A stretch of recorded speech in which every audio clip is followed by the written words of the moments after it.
आज हम लोग टॉपिक 7 के ही अंतर्गत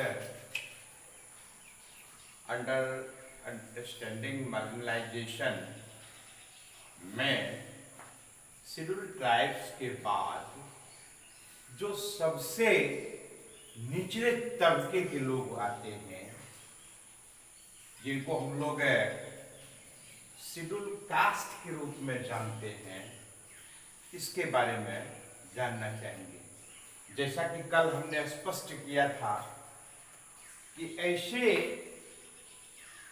समुदाय के लोग जो वास्तव में सामान्य धाराओं से बिल्कुल अलग थलग है, जिनका जीवन बेहद मुश्किल तरीके से बीतता है, जो शहरी चकाचौंध से कोसों दूर होते हैं, जो पहाड़ की कंदराओं में झीलों जंगलों के इर्द गिर्द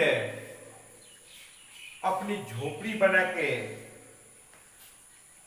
निवास करते हैं।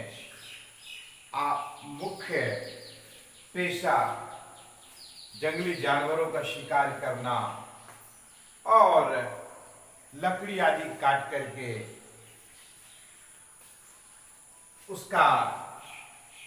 उसको मार्केट में बेच करके और अतिरिक्त जो आवश्यक सामग्रियां हैं उसको उपलब्ध कराना। इस प्रकार की स्थिति मार्जिनलाइज्ड ग्रुप में आते हैं। ऐसे स्थिति के लोग इस श्रेणी में आते हैं। इसमें खास करके हमने चर्चा की थी शेड्यूल ट्राइब्स के बारे में। इसकी इस प्रकार की विशेषता है आज भी, और उसमें विभिन्न प्रकार की जातियां आती हैं, विभिन्न नामों से जाति से जाने जाते रहे हैं, किंतु इसके बाद भी ऐसे समुदाय के लोग हैं, उनकी भी स्थिति कमोबेश नारकीय ही रहती है।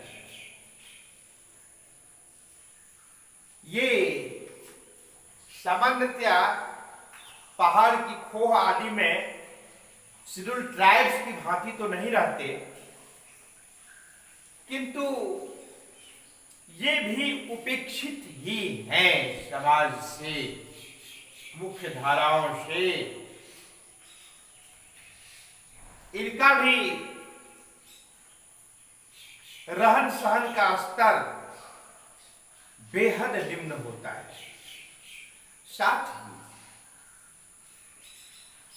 ही ये ऐसे समुदाय के लोग अनपढ़ होते हैं, पढ़े लिखे लोगों की संख्या बहुत कम होती है, इसीलिए इन्हें भी बिल्कुल बॉटम की स्थिति में मानना चाहिए।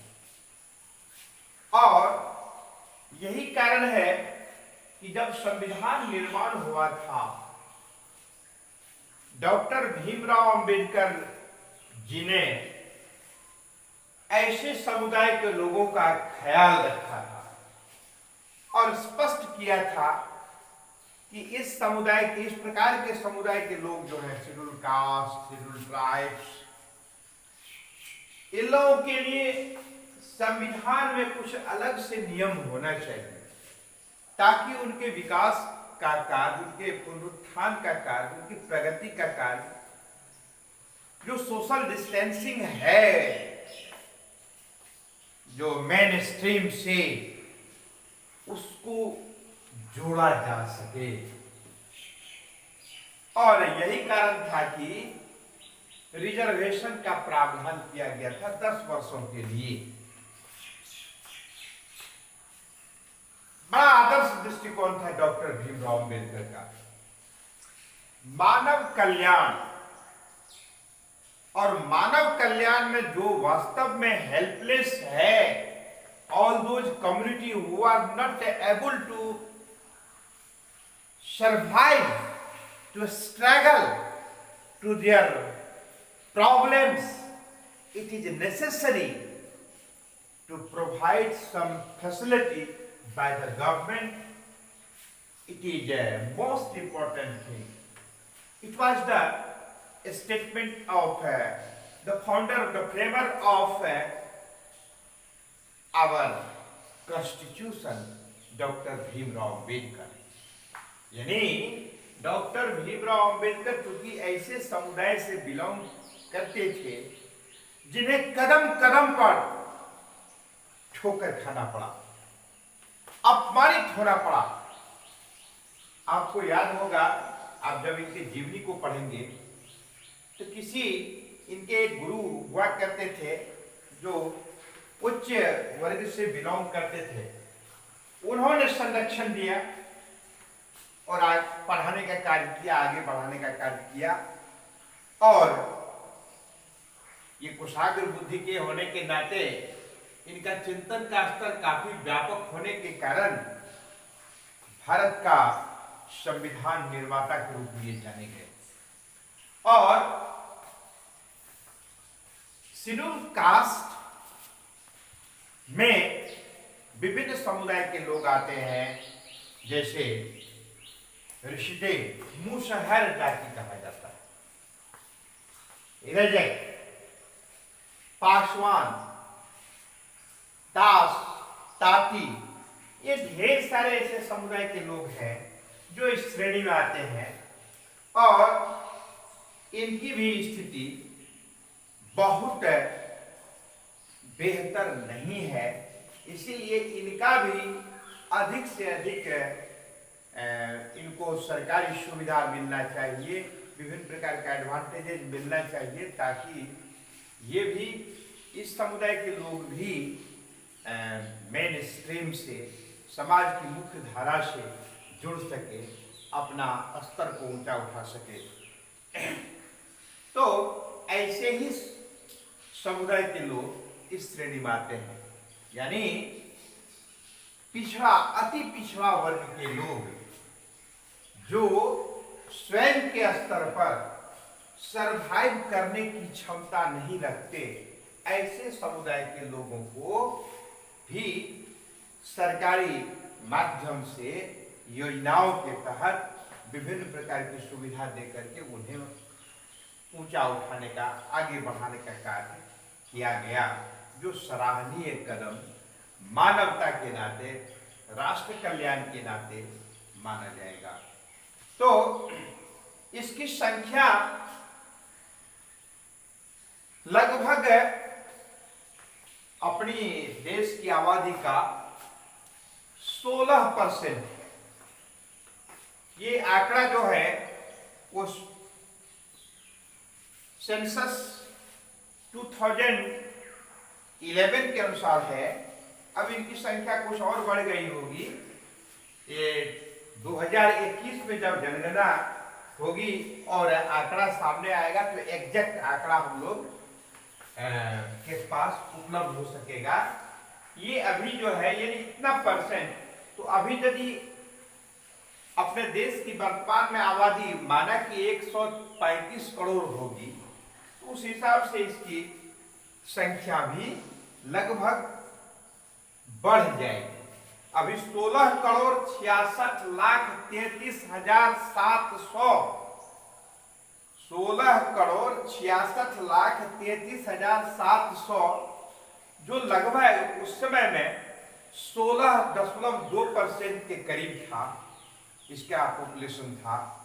और एसटी का जो पिछले दिन भी हमने बताया था, इसकी संख्या 8,43,26,240 की संख्या थी, जो लगभग 8.5% थी। और कुल मिलाकर के लगभग 25 करोड़ की आबादी 2011 की जनगणना के अनुसार इसकी आबादी थी, शेड्यूल कास्ट और शेड्यूल ट्राइब्स दोनों को मिलाकर। तो इसके विकास के लिए प्रगति के लिए, समाज की विभिन्न धाराओं में जोड़ने के लिए संविधान में ऐसा प्रावधान किया गया, नियम बना करके ऐड किया गया, संशोधित किया गया कि लोकसभा चुनाव में जो 543 सीटों पर चुनाव होता है, 543 सीटों पर, इसमें से 71, इसमें से 79 सीट एससी के लिए रिजर्व रखना है, और जैसा कि कल भी मैंने बताया था 41 सीट एसटी के लिए रखना है। तो कुल इस प्रकार से 120 सीट जो है वह रिजर्व किया गया, 120 सीट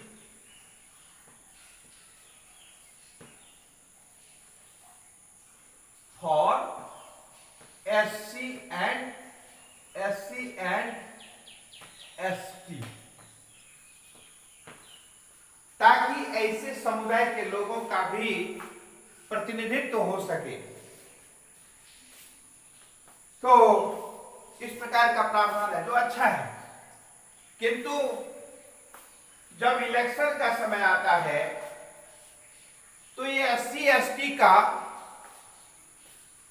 कार्ड फेंककर हमारे देश के नेता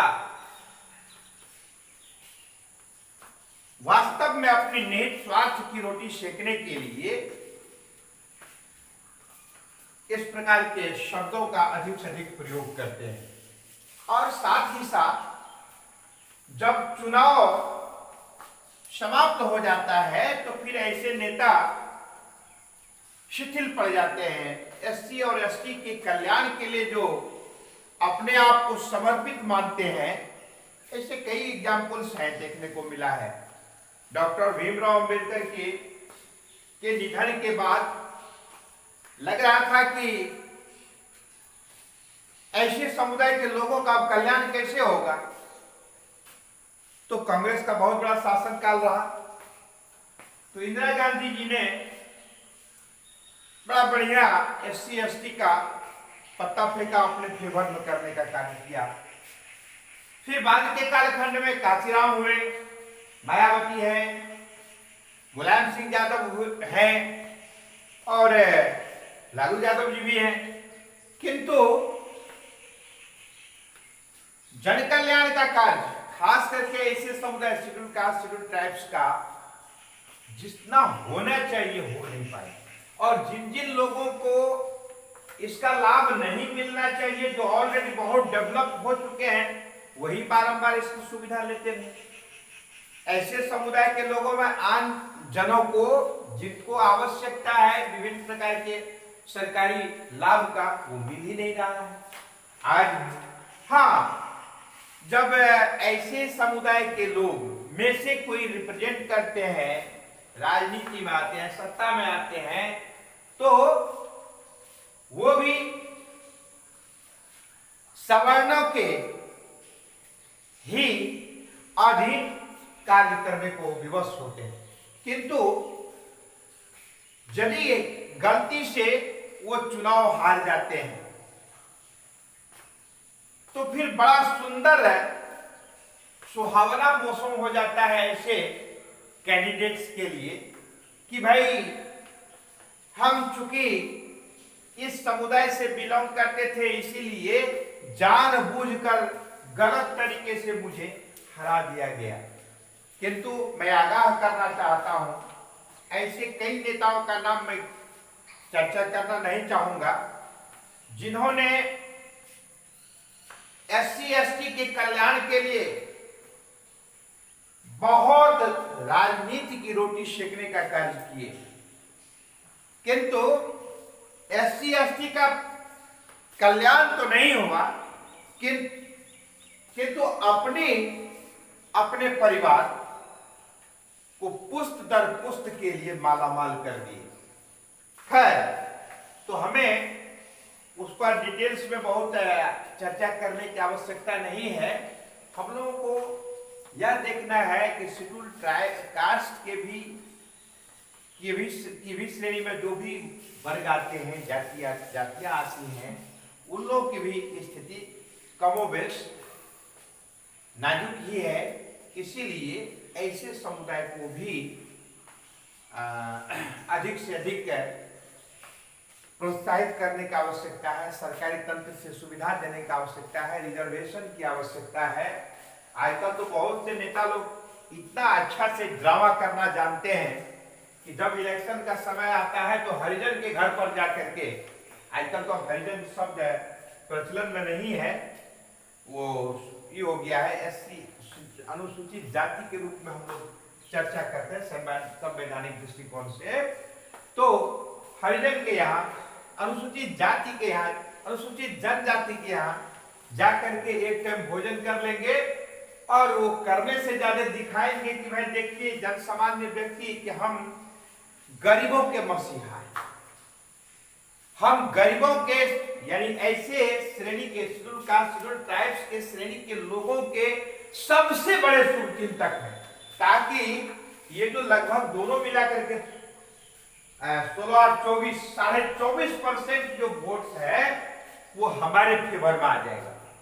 न जाने कितने पापड़ बेलते हैं, कितने हथकंडे अपनाते हैं, कहना कठिन है, किंतु आवश्यकता इस बात की है, रियल में ऐसे समुदाय के लोगों को अधिक से अधिक सहयोग करने की आवश्यकता है, मदद करने की आवश्यकता है, गवर्नमेंटल प्रिविलेज जो है उसको प्रोवाइड करने की आवश्यकता है, और साथ ही साथ इन्हें भी बिल्कुल सामान्य वर्ग की भांति ट्रीट करने की आवश्यकता है। किसी प्रकार का छुआछूत भेदभाव करने की आवश्यकता नहीं है, ताकि ये भी ऐसे समुदाय के लोग भी मेन स्ट्रीम से जुड़ सके।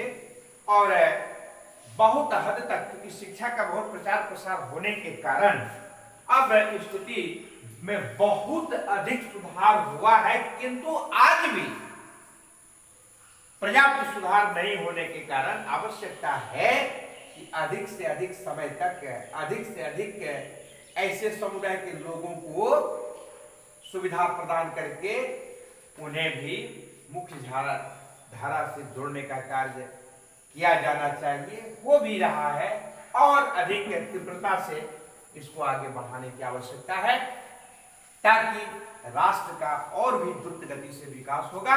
आज की कक्षा में इतना ही, धन्यवाद।